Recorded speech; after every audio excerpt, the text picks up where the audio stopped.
And I'm thinking, oh my God, because if you had seen me earlier in the living in my tiny room, down on my hands and knees with one leg stuck up in the air, and my son looking at me going, I hate when you do this. Like it's often. That's the shit that happens. That's the synesthesia. Okay. So that was just a little example that popped into my mind. So now let's move on. Are you ready to move on? Yeah, I think we have like so many animal stories. But this is just about synesthesia as a whole. Yeah. Oh, well, did you want me to pause for a second? No, it's okay. Okay. So the next thing then to ask you about is with the synesthesia is how does this play out when you're channeling and it's a dead person? So I'm going to ask you some questions because you're answering these for both of us. Can I have chocolate? Can you have chocolate? For sure you can have chocolate. I keep looking down. Like there might be a better time to get it. Go for it. As you were. I'll ask a question.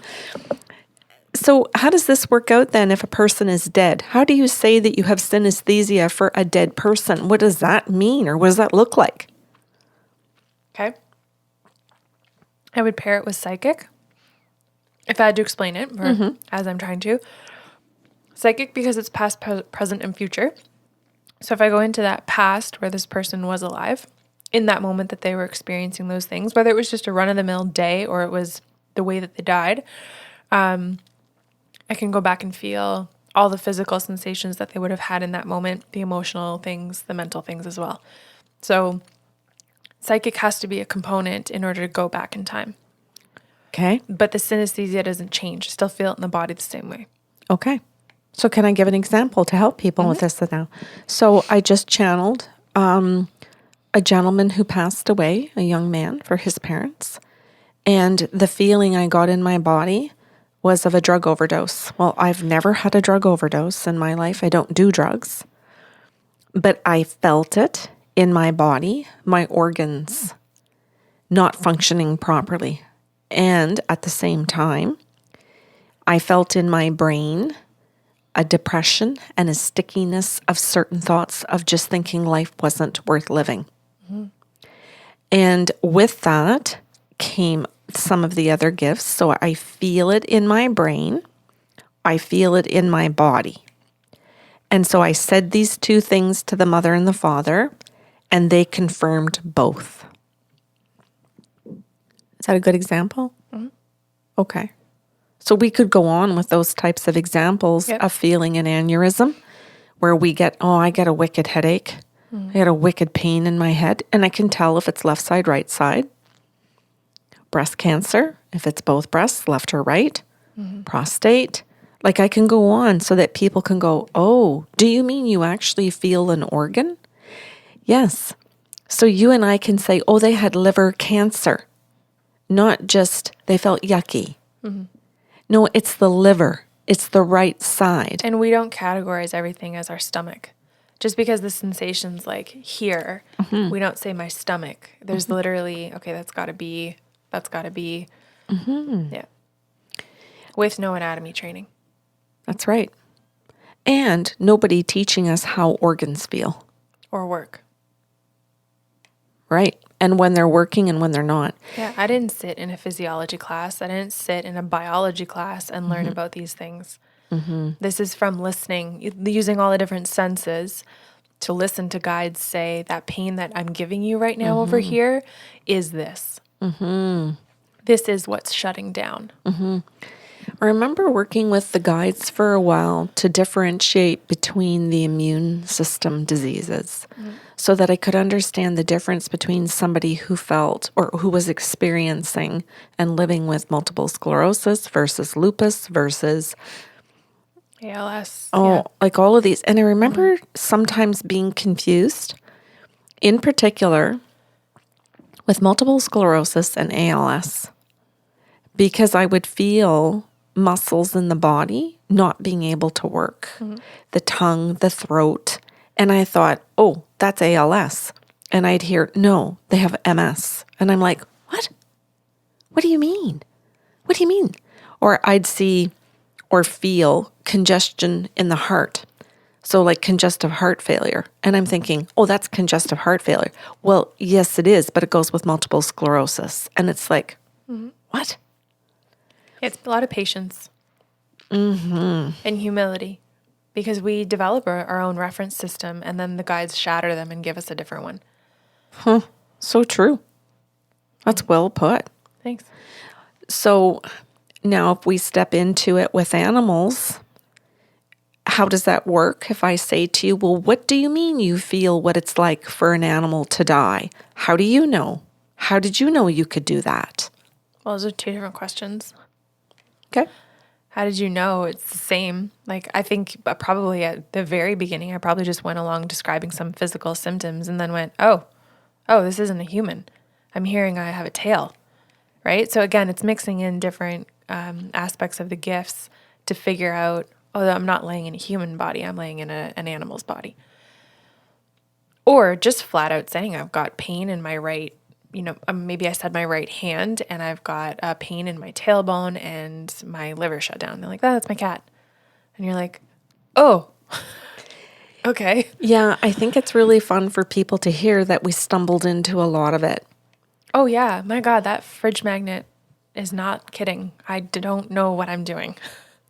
Well, the fridge magnet that you and Andrew, was it you and Andrew bought me? Says, I don't know what I'm doing, but I'm damn good at it. Mm-hmm. And it really is true. Well, it's a whole lot of trust, right? And I think the thing is that we're trusting an entity that has absolute integrity. Yeah. Yeah. And then we have to be aware of our own ego to be able to say, okay, you're in your ego right now. Calm your shit down. Yeah. And we're going to give you the information or, take a lap. To ourselves. Yeah. Go to a Zumba class and come back. And we have to be able to have great humility in it, curiosity, playfulness, and that we really do sometimes have to listen to the professionals around us because they're helping us. But we also have to know when not to listen to them because they're wrong. Mm-hmm. And it's not to say that we're better than them. No. It's just simply to say we really do have to listen to the spirit world. Yeah. And that we do need all of our people around us and all of these animals to help us. But there has to be a balance in being able to check in with all of these different aspects until we figure out that we've got it accurately. Mm-hmm. I've had to wait years for affirmations, especially about medical stuff, where they couldn't find what I was talking about in the beginning. And years later, they're like, okay, we found that thing you were talking about. Mm-hmm. Mm-hmm. Yeah. Cool. Where are we going next? We're done. Oh.